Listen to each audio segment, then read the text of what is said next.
spooks, and demons. Hey guys, welcome to another episode of Thriving in Chaos for like the fourth time this week. With me, as always, my lovely co host, Stella Rune. Hello. Hello. Again. How are we?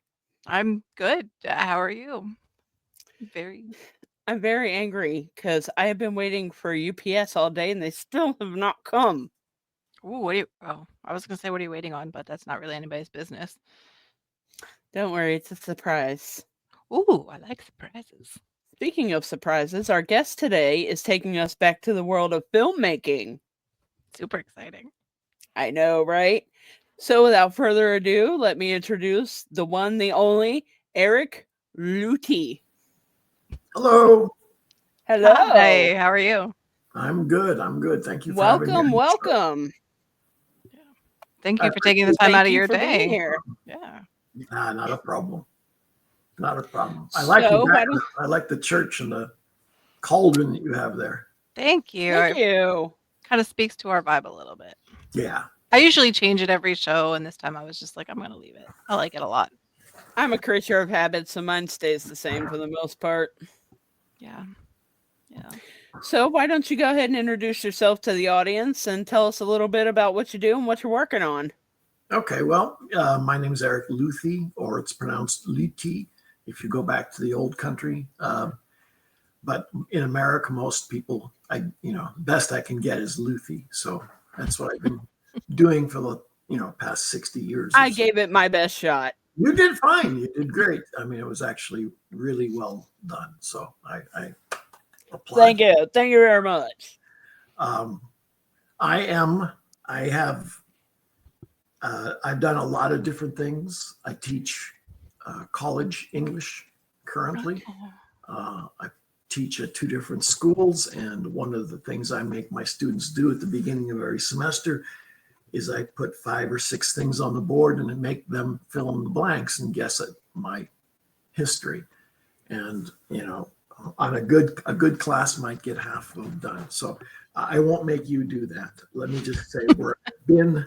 Because I graduated way too long ago for all that. Yeah, I'm sure I graduated further back than you did. So no, I never.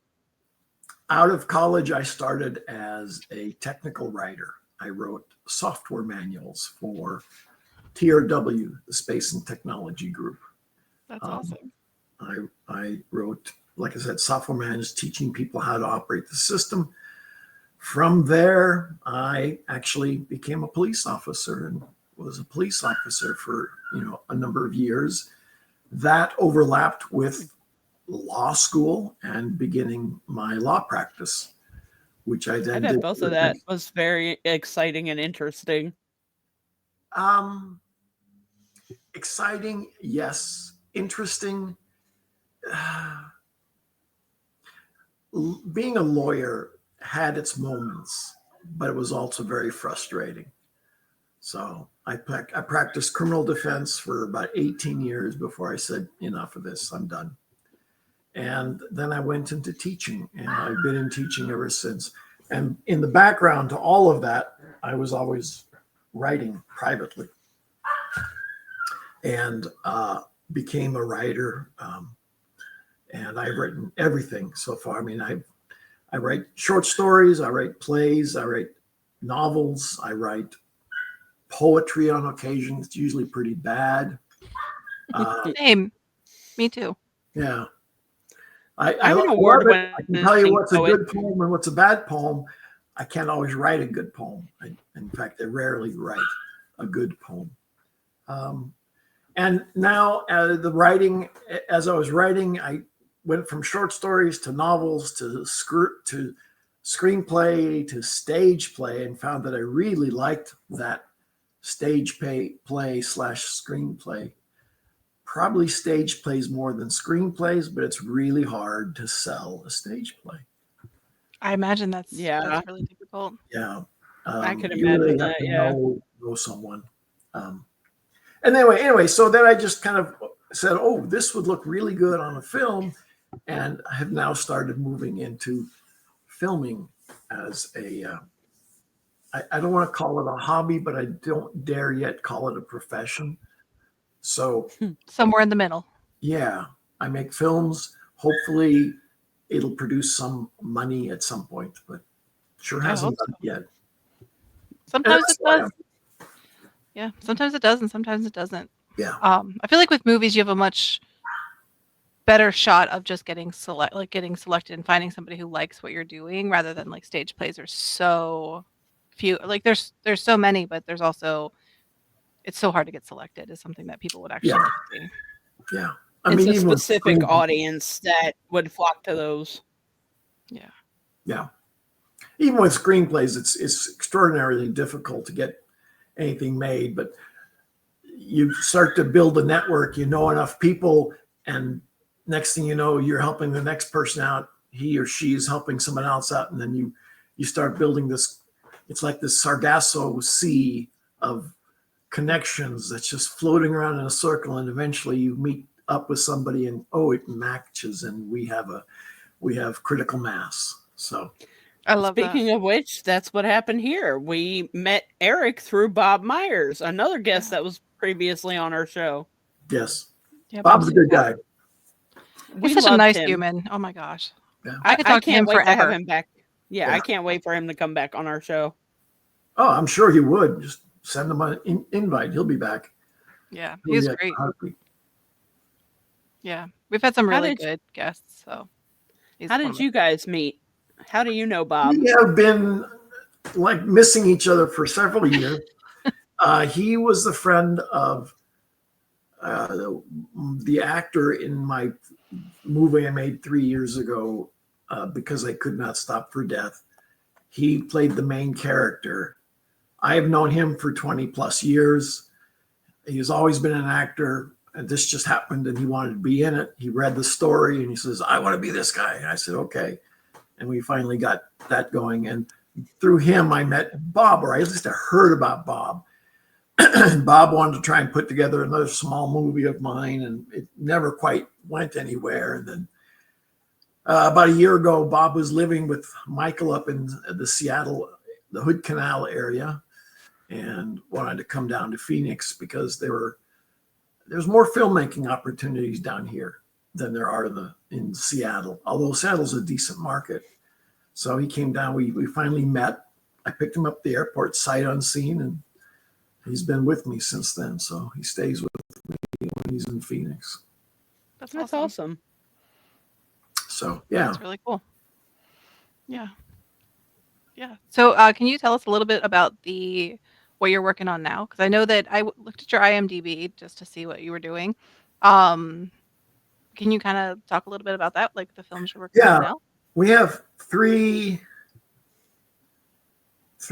or four films in pre-production. One that's in post-production is almost done. These are all short films. Mm-hmm. So the one that we are just finishing up is called Muscle Memory. Mm-hmm. And it's the story of a guy who puts a little bit too much of a muscle protein powder in his coffee in the morning. And the caption on the can reads, improves muscle memory. And what happens is his body starts taking over, and they speak in voices and take over his muscles. Oh my god. Oh boy. So it's a short film. It's 5 minutes long, but it's a funny little piece. So, and I think people underestimate shorts. Shorts are actually really cool because you can get so much in a couple of minutes, and you can tell an entire story. And then sometimes you want to see more. You have to get a lot in, otherwise it falls flat. But they can also fall flat pretty easily. Yeah. So it's you got to really balance that. So, and then a couple of longer ones. I have a longer film that I'm working on. We were going to start filming it in March. It kind of fell apart because scheduling problems and everything else. It's called The Tragedy of Pontius Pilate. And it tells the story of the crucifixion of Christ, but from Pontius Pilate's point of view. We want to know what he knew, what he didn't know, what should he have known, what could he have known, everything about that. But it's from one perspective, right? And it's a fascinating story. Then I researched it for years, and I wrote a play about it and published the play. And I said, I got to turn this into a film.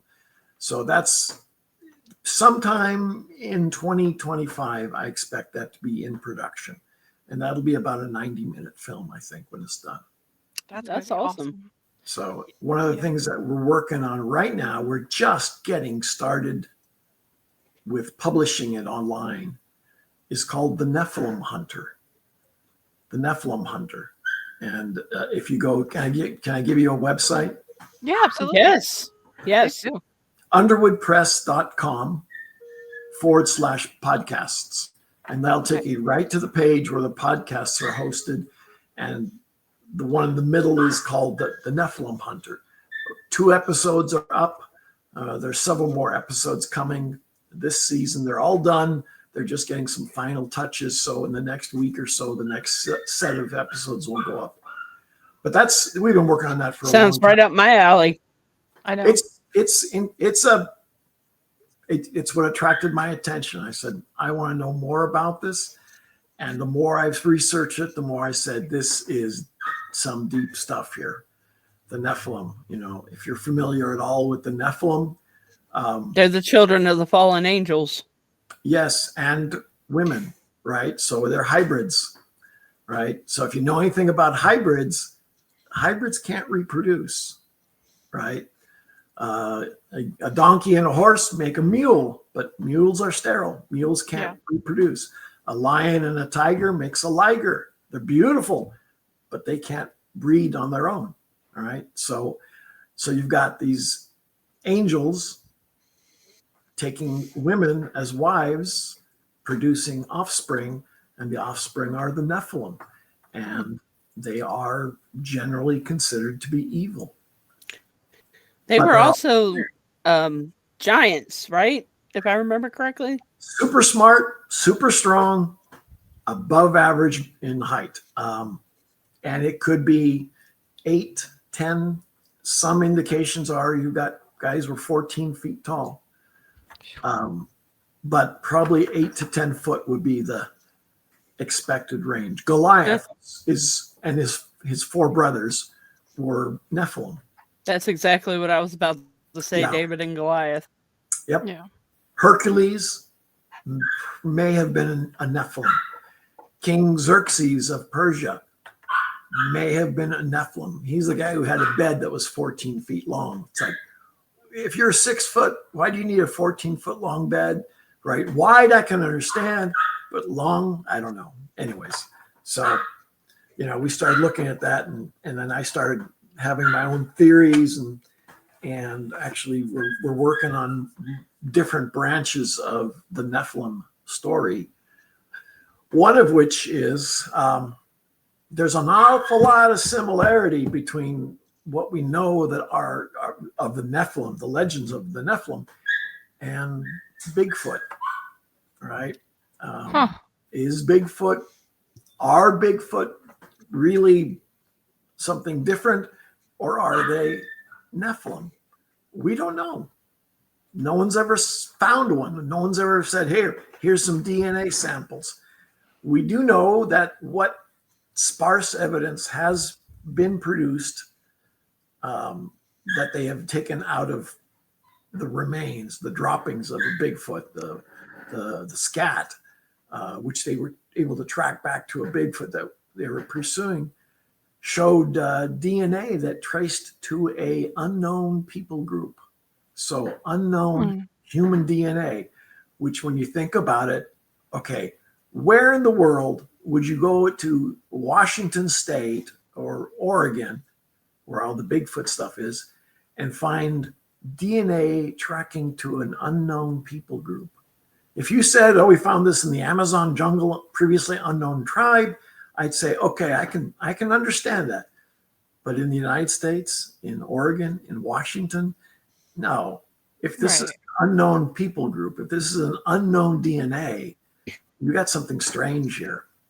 And Yeah. if you think about it, if it's a hybrid between humans and fallen angels, that could be where it's from.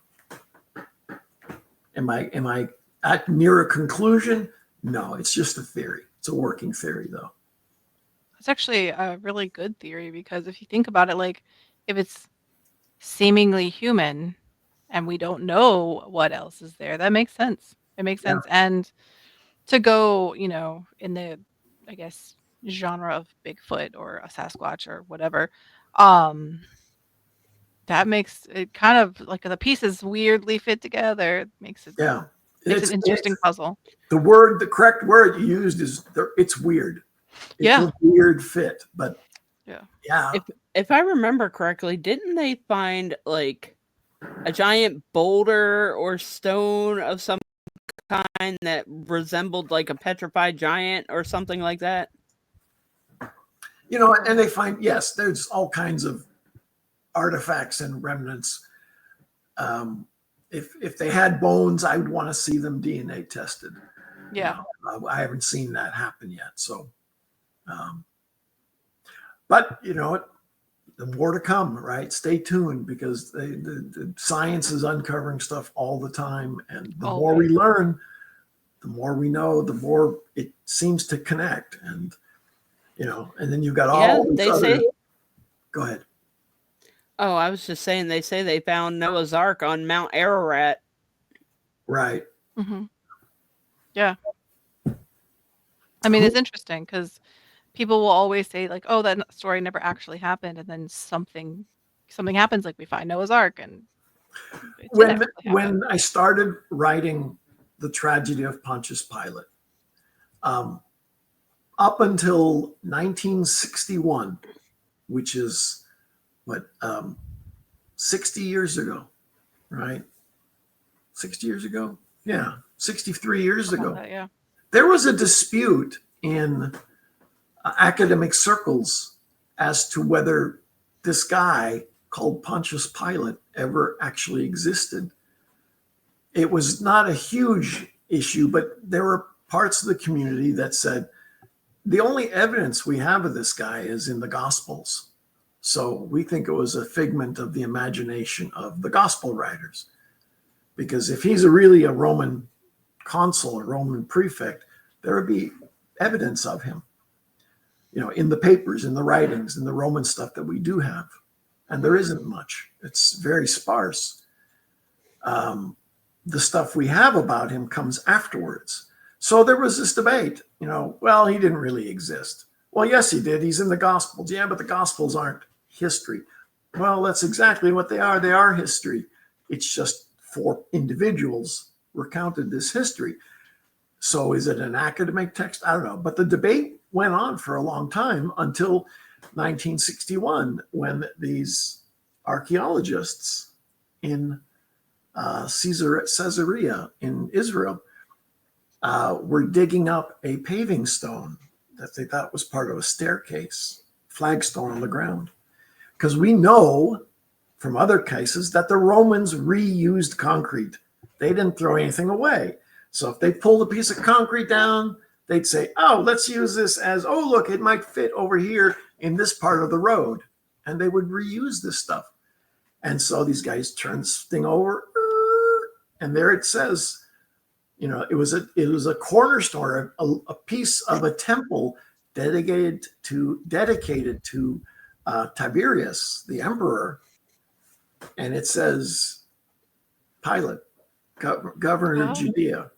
So we have concrete, literally, pun intended, Literally concrete proof. concrete evidence that he lived, 2,000 years ago. So that kind of, no more debate. We know he was there, right? Whether he did the things they accused of doing or credited with doing, we don't really know, but we know he was an actual living person at the time. Right. Rebel and I have talked about this a couple of times about how like religious stories, they may just be stories, but there's history involved in those too. Like, because as a writer, like you're basing it on something that you've experienced. Like whether, you know what I mean? Like writing has influence. Oh It has yeah, to come from somewhere. yeah, absolutely. Legends come from somewhere. Exactly. It takes many years for something to go from a story around a campfire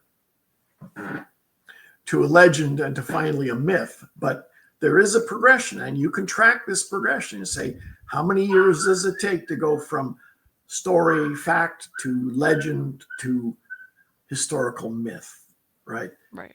And so even myths have some basis in fact if you track it back far enough and you do the research. It's not always what it started out as, but there is some basis for it.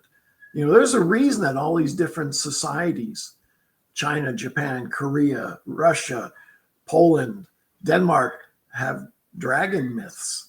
Mm-hmm. What was originally the source of those?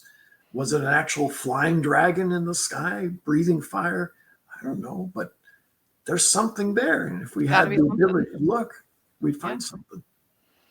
I would love to like just be able to travel back in time and just see what that was about, because it's just like, where did you come up with that? Because it's so widely accepted as a myth, and everybody has their own different legend on it, and they're all very, very similar. But they are all over the world. Edinburgh still has its city emblem is still the dragon, right? Yep. It's up there, top of Edinburgh Castle. Yep. Yeah. It's just, that's one of those. It's like, that's amazing. It's like saying, on a much, much, much smaller scale, like there's truth in every lie. There's truth in every myth as well. Yeah. Yeah. Yep. Or every rumor started with a kernel of the truth. Yep. Yeah.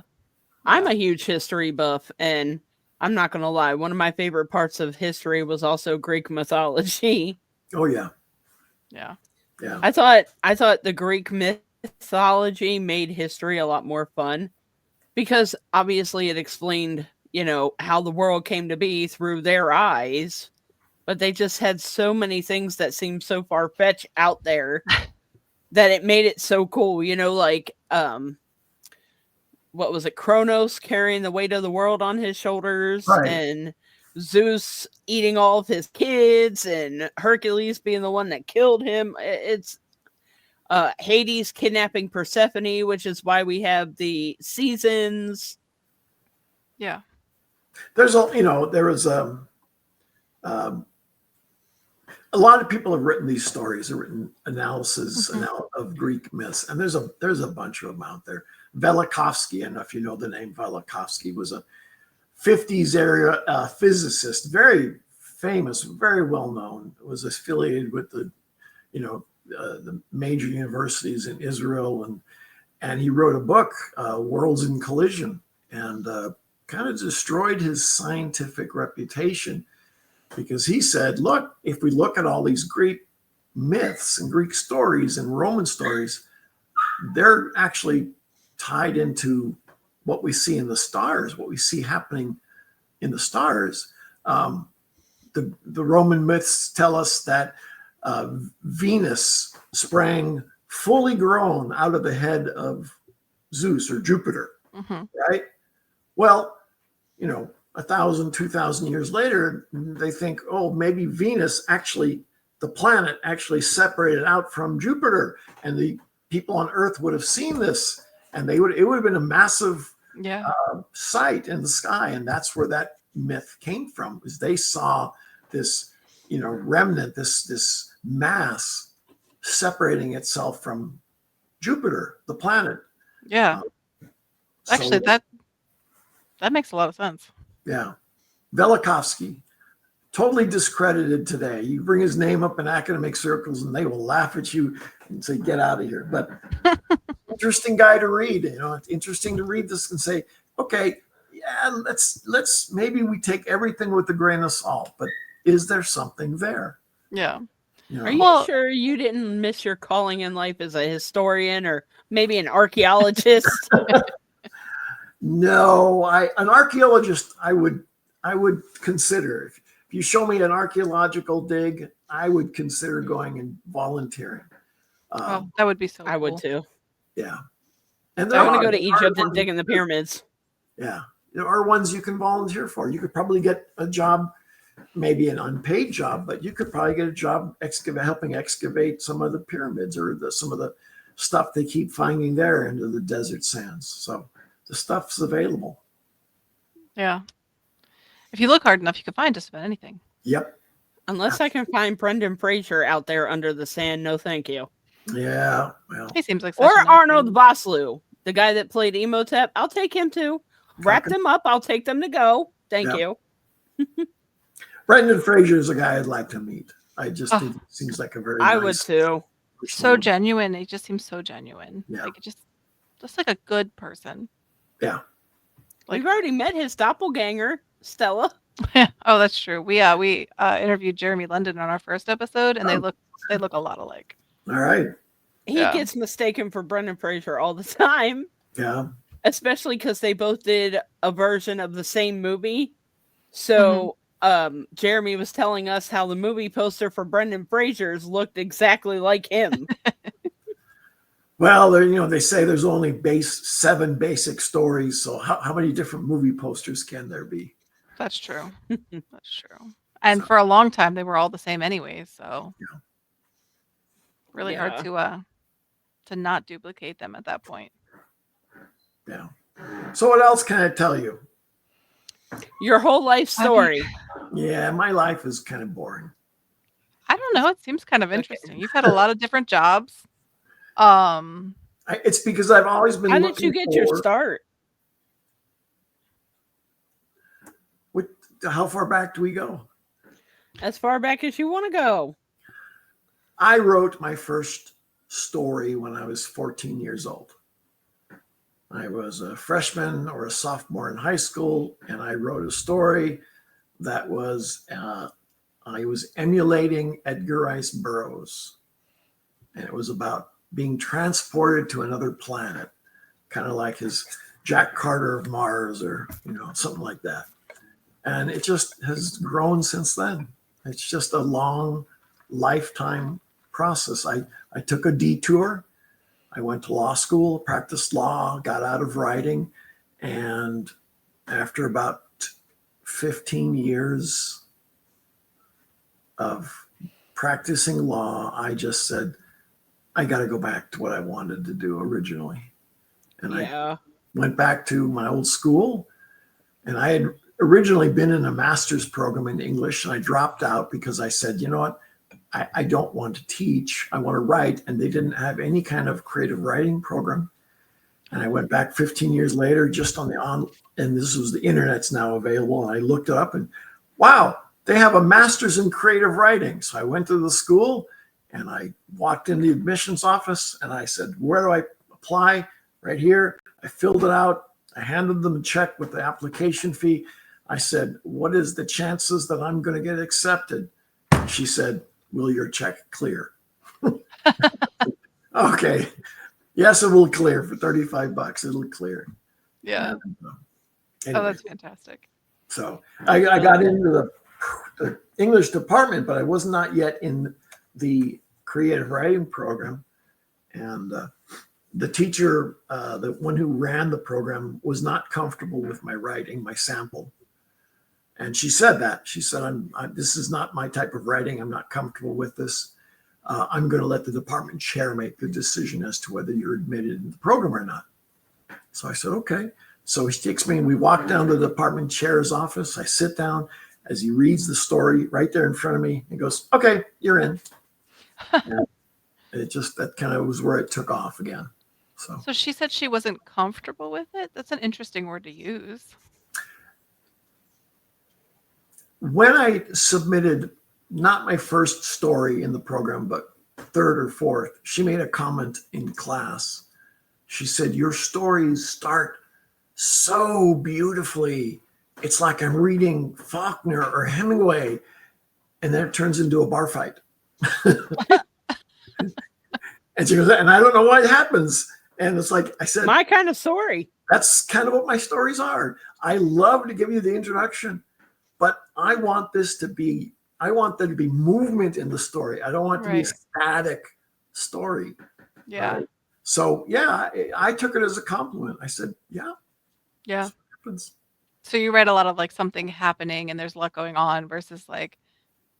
So I always say in high school English, we had to read The Grapes of Wrath, and I was like, if I had to read the description of a tumbleweed one more time, I might stab my eyeball. Like, this is horrible. Who reads this? Yeah. How is this enjoyable? And I can see, it's beautifully written. Looking back now as an adult, like it's beautifully written, but it wasn't particularly enjoyable, I would but it agree. was nice. I like Steinbeck. I don't always Yeah. like his stories. That one I didn't like. I think I liked Of Mice and Men, but I did not like that one. Yeah. Oh, It's that movie interesting. made me His first published novel is an action story. It's called Cup of Gold. It's a pirate know story. Pirate story. I bet my dad would like that a lot. Ooh, That's how pirates. I that's how like he got into pirates. the writing field. He wrote a pirate story. Yeah, my dad he's probably read it because my dad's so well read, but like he would like that, I think. Yeah. Who Yeah, that's just doesn't like interesting. pirates? I mean, nowadays everybody likes pirates, but there was a time when not everybody liked pirates. Yeah. That was until Johnny Depp made pirates cool. Yeah, that's kind of what did it, I think. Well, yeah. He made pirates cool with the first one and maybe the second one. And by the third one, he lost me. Oh. I just was no longer interested. Now I think I heard they're planning 7 more sequels. Oh, wow. I thought I heard he wasn't going to do anymore, so that might be the end of Jack Sparrow. Like he may not be in them. I mean, I can't blame him after what they did to him. Yeah. No, I agree. Yeah. They fired him over Amber Heard, and then she got to keep her Aquaman thing. Yeah. No, actually, after the court happened, she lost that, and Oh, good. She deserved to lose it. everybody that fired him tried to reinstate him, and he was like, "No, I'm I good. don't blame him. I don't blame I him. don't need you." I mean, he's a huge name for a reason. He is a multi-talented human, and Oh, yeah. And he for picked- them to drop him like that, I'd be Yeah. like, nope, I'm good. I would have felt the same way. Like, I never believed that Johnny Depp did anything they accused him of, and nobody could ever convince me. Even if, like, literally, even if he had been found guilty, you would have never convinced me of that. Never. Yeah, he's an interesting guy. I find him. There's movies that I really, really like him in, and there's movies that I go, "Why did you make this movie? Yeah, It's so bad. You're so bad in it." But that's I kind of feel that way. everybody though. Like, there's so many actors that I feel like just some stuff they do is just horrible.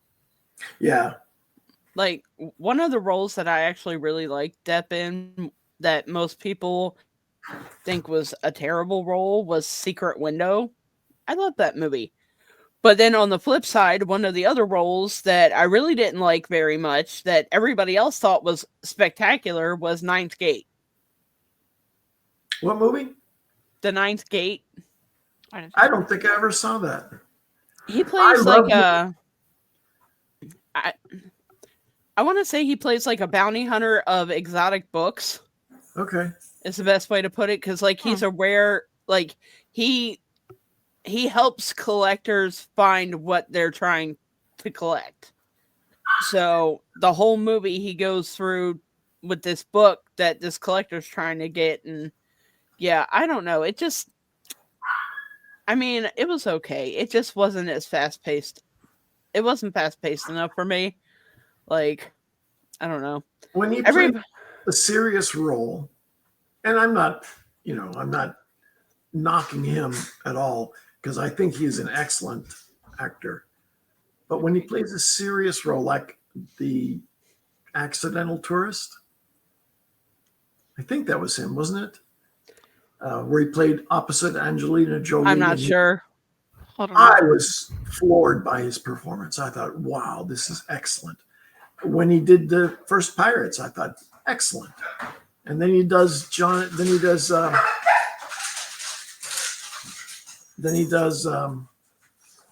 remake of what was the children's story that I'm thinking of? Peter Pan. Alice in Wonderland. No. Gene Wilder played the original.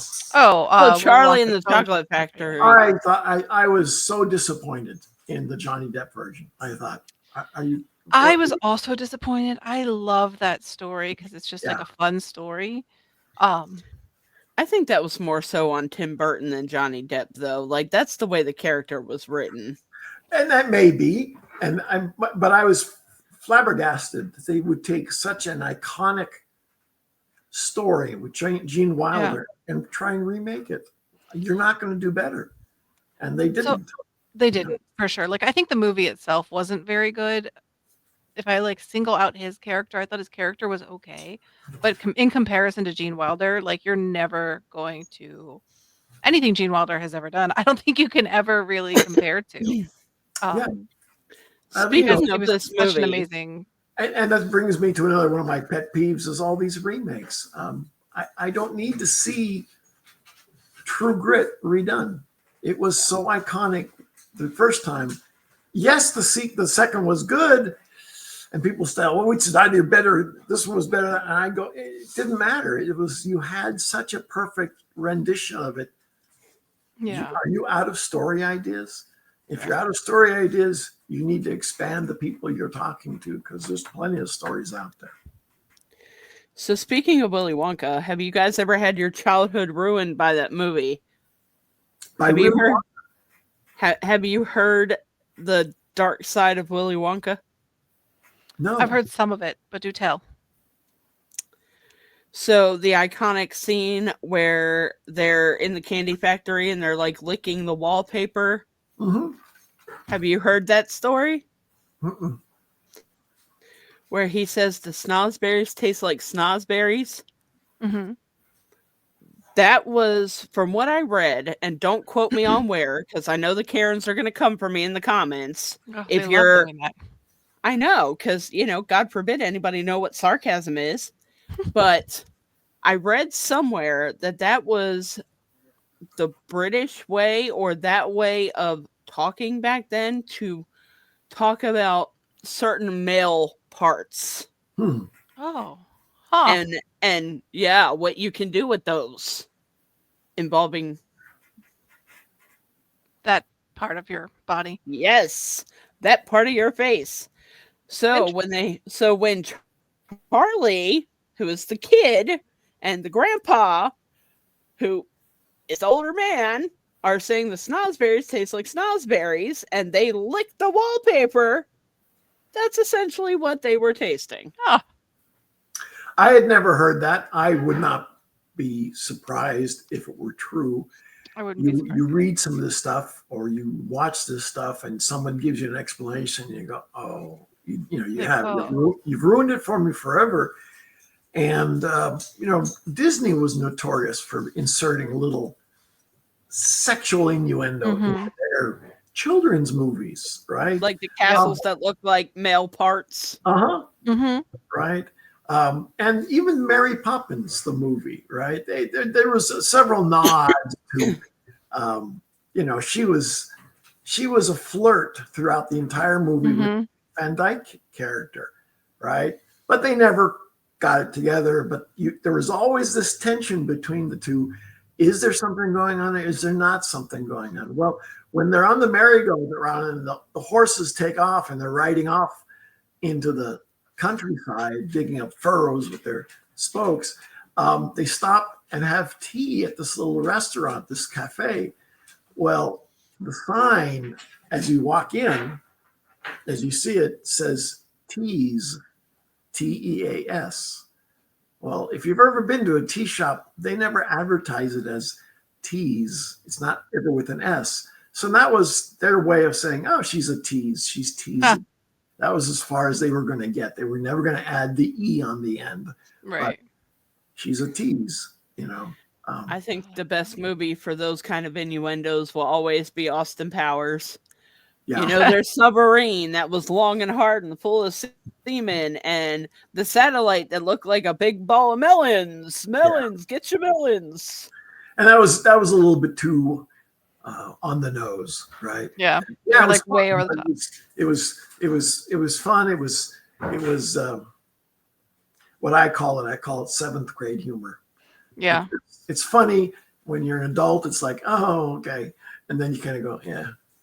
Yeah. It's I a mean, little they're different. definitely entertaining, but like at the same time, it's like that was just it was funny for what it was, and they stopped it when they needed to stop it. Yeah, So I think it's fine because it's like it's well past it now. yeah, Hey man, it was a hard knock life for Gold Member, that's right. Hey, Doctor all I, Evil, and Mini Me. all I know is in my adult life, do I still quote Austin Powers movies? I absolutely do. Hell Yeah, yeah! why not? My dad I is. wish they would make more of them. I miss them. They were great. I'm glad they stopped it when they did because I think if they did it now, it would just be too much. Because it was already getting to the point where it's like another one. Right. But I They think only made like 3 of them. I'm just saying. But my Well, dad is like in his James upper Bond 60s can keep and going over and over again. I guess Austin Powers can too. yeah. Well, that's fair. That's fair. Yeah. Oh, one of the remakes. So I just watched Nosferatu, the newer one. Hmm. And I have not seen the original and I really want to, but because of, where I am generationally, I don't know if I'll actually enjoy it. It's silent. I've seen it. I know. It's a silent movie. And it's pretty much almost shot for shot Nosferatu, the remake. I did not like the remake. Because they put there's a sex scene in it and it was so awkward and it was like weirdly placed and I was like I feel like you ruined the entire like craft of the movie with that one scene. And I really wanted to like it because it was like it had every I mean Bill Skarsgård's in it, but it had like every making of a really great movie. But for some reason I just couldn't get past it and then they put that scene in there and I was like, I'm uncomfortable. Yeah, there was a whole lot about that didn't make sense.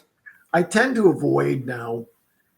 I tend to avoid vampire movies, zombie movies, anything that's beat to death. I tend to, Yeah. and I used to love them. I loved them. And it was like, and so a few years ago, I saw something on one of the TV streaming services and it was, oh, it's a vampire movie. No, but it just intrigued me enough that I watched it and I was really impressed with it. And it was called Eat Local. Huh. Local. That's funny. And you go, what does that mean? What does that have to do with a vampire story? But it was actually a very well told story. It was funny. It made sense, as far as vampire stories can make sense. But within its own universe, it made perfect sense. And it was funny. I thought, wow, I wish I had written that one. I think the last one I watched was The Wolfman that just came out, and it was awful. Yeah. I liked the one Werewolves that came out. I mean, I'm not going to say it was like the best werewolf movie ever, but out of the 2 that recently came out, that was the better of the 2. But the Wolfman was. I just sat there the whole time, like, seriously, really? Y'all thought this was a good idea, really? There's ways to. I mean, I remember back in the early 80s, maybe Stephen King wrote a story called Silver Bullet that became a movie. Yes. Right? I love that movie. And I remember thinking there's nothing new in the story, but it was told differently. And so I always look at that and go, did you tell me something new or did you tell it to me differently? And that's kind of my standard when I look at it and go, is it new or is it different? And maybe that's why the Johnny Depp version of Willy Wonka, it was neither new, it was not different, there was nothing there. It was just, let's do this story again so that Johnny Depp can play this goofball character. Yeah, and I think if they had... Go ahead. I've never seen the Timothy Chalamet version. I haven't either. Yeah, no interest. As much as I loved the first one, I watched the Johnny Depp version. I always said, nope, I'm not going to do this again. Yeah, my kids watched it. I wanted to watch it with them because it looked like it was like a precursor to Willy Wonka and the Chocolate Factory or Charlie and the Chocolate Factory. I think that's what it was supposed to be. But like, I watched it, or I didn't watch it because my kids actually watched it without me. And I just have not had any desire to see it. And I it also goes back into I don't want to mess with a doll story that has been retold so many times with so many different characters and it's exactly the same. Yeah. And now you're rewriting a story for pieces of another, you're rewriting another piece of a story, but it's not by him. And I just don't know that it would necessarily fit the narrative that he was really looking for. Yeah. But I did like, okay, so like the one remake that they did of a doll story was The Witches, when Anne Hathaway actually Mhm. played the main witch, and I actually thought that was really well done. Because the one as a kid, the original, I don't even know if it's the original, but the one I saw originally as a kid, I thought was terrifying. But it was so cool and it was so interesting. And then I thought the newer one actually kind of did a really good job of playing homage, like, you know, whatever, playing to that original Yeah. version. Well, Roald Dahl was a fabulous writer, Yes. and anything he wrote was worth reading. It's And, imaginative. It's yeah. beautifully done. You get all the details, and you can play everything out in your head as you're reading. They're amazing. Have either of you ever seen a remake or a sequel that was better than the original? Ooh. I get asked this question sometimes, and I'm sure that I'll come across one, but right now I cannot think of one. They've all kind of been disappointing in some way or another. I mean, the True Grit the second version of True Grit was good, right? I liked all the actors. I liked the story that they told. But in the back of my head, I'm just thinking John Wayne on that cowboy, on that horse, one-armed, one-eyed old man. And it's hard to beat Hard that. to beat. Well, I think that's what people don't take into account too, is that like the actors, you're basically trying to rewrite their telling of the story. You can't beat them. Yeah. Because they're famous for a reason. I cannot get my words out today either. But Yeah. they're famous for a reason and they're so good at their craft that you're just not gonna win. I don't know that Absolutely. I've ever seen a sequel or a remake that I've liked more than the original. I have. I can only think of one in each category, though. Tell me. But Go. okay, so my personal opinion only. Again, for the Karens in the comments section, my personal opinion is after watching both the original and the remake, I would venture to say that Texas Chainsaw Massacre, the remake, was better than the original. Oh, actually, that's a good point too, because I did like the remake a lot, but I also like the original. Mainly I like the original for what it was back in, 1974, was it? Something like that. Uh-huh. But I think the remake gave it more of a story Yes. as opposed to just chaos. But I also think with that, like, you also have to see it as, like, you're in 2 different time frames. So in the '70s, you're going for one thing, and in, like, the 2000s, you're going for a complete other thing with the storytelling and such. Right. Like 1970s was shock value today, but Right. back in the 2000s, it was more story driven to get the name out there and make it more credible, like an actual documentary as it And was that is portrayed to be. Yeah, and that is when they actually did a really good job of telling the story of, because so many of those movies were remade and just they were terrible. There's And John Carpenter's The Thing, 1982 version. Mhm. I don't think that was a remake. I think that, but the novel came out like 50 Wait. years earlier. are you talking about the version with Kurt Russell? Yes. That was a remake. There was an original of that. I thought the 82 version with Kurt Russell was the best version. And then there was another one came out a couple of years ago. Didn't hold a candle to the Kurt Russell version.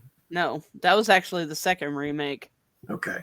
I wasn't sure. I thought I'd heard about it. I know it was a novel from the 30s, but I didn't know if there was ever a movie made before. And as far as sequels go, again, my personal opinion, for the Karens in the comments, We have to my specify. personal opinion, I have to specify now because again, You didn't look people that don't fact understand up. the joke. My personal opinion would be, okay, this is kind of a remade series, but I thought that Evil Dead #2, The Evil Dead Rising, was better than the new original Evil Dead remake. If that makes sense. So they remade Evil Dead and then made a sequel to it. I think the sequel to it was better than the I'm gonna have original to Evil think about Dead my thoughts remake. on that.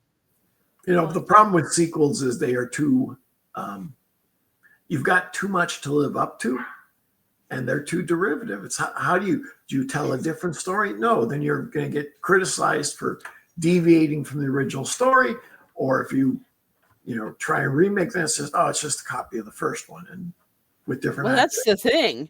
That's the thing. See, the original Evil Dead series, the first two were basically a carbon copy of each other. Mhm. Ash and a group of friends went to the cabin, read Mhm. from the book, and all hell broke loose.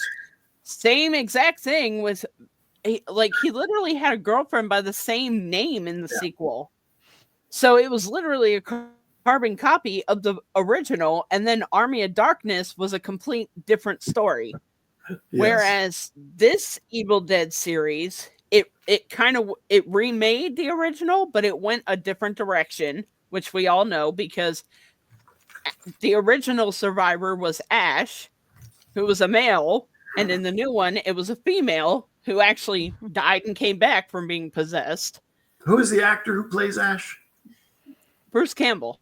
Bruce Campbell. The best thing I ever saw him in, I thought, I seen the Evil Dead. I saw Army of Darkness. Mhm. It was funny. I laughed and did that. It was great.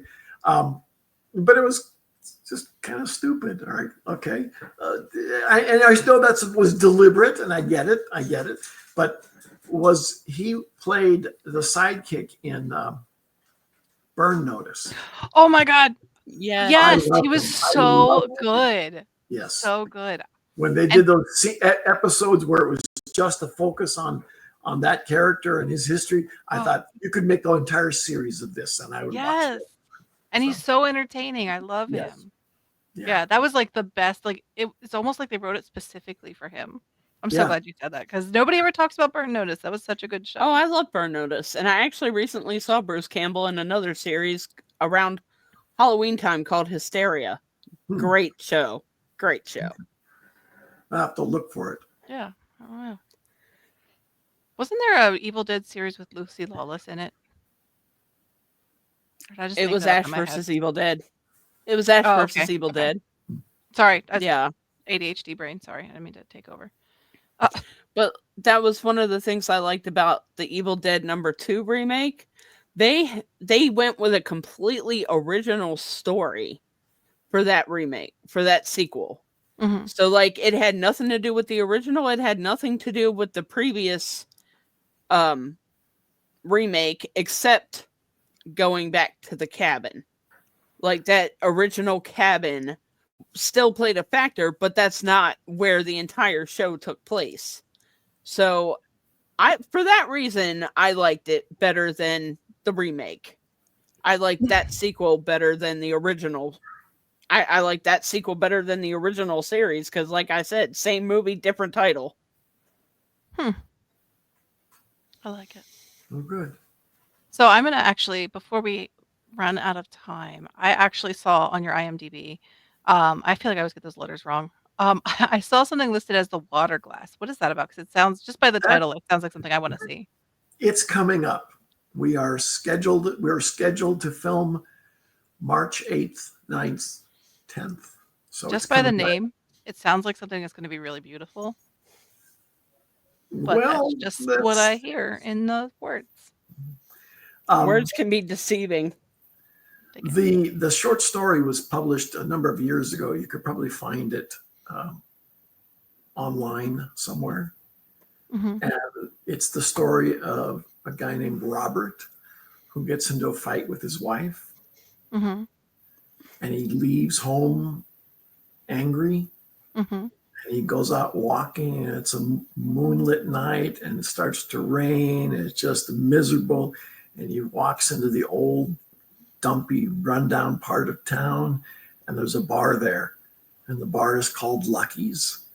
Only the K is burned out and flickers. So he says, okay, Lucy's it is. And he goes inside, and the rest of the story takes place in the bar. And it revolves around a single glass of water in the bar. Oh, that sounds really cool. Yeah. And I won't tell you more than that because it's No, only no. about a 15-minute film. I don't want to destroy it for you. But we want people to watch it. Yeah. Well, when it comes out, for the shorter films, we follow the same pattern. Get the film done, get it edited, which sometimes takes a long time. Yeah. Right? You edit, you re-edit, and then we go out and send it to the film festivals. When it is out, I will let you know, and you can plug it for me. I appreciate it. This is one. We absolutely will. I hope Bob is actually producing it for me. He's one of my producers. Oh, that's even awesome. better. Yeah. And It's sure to be a success then. yeah, that's what I'm hoping for. Yeah. But of all my stories, this is the one Bob goes, let's do this one. Let's do this one. I go, now let's do that one.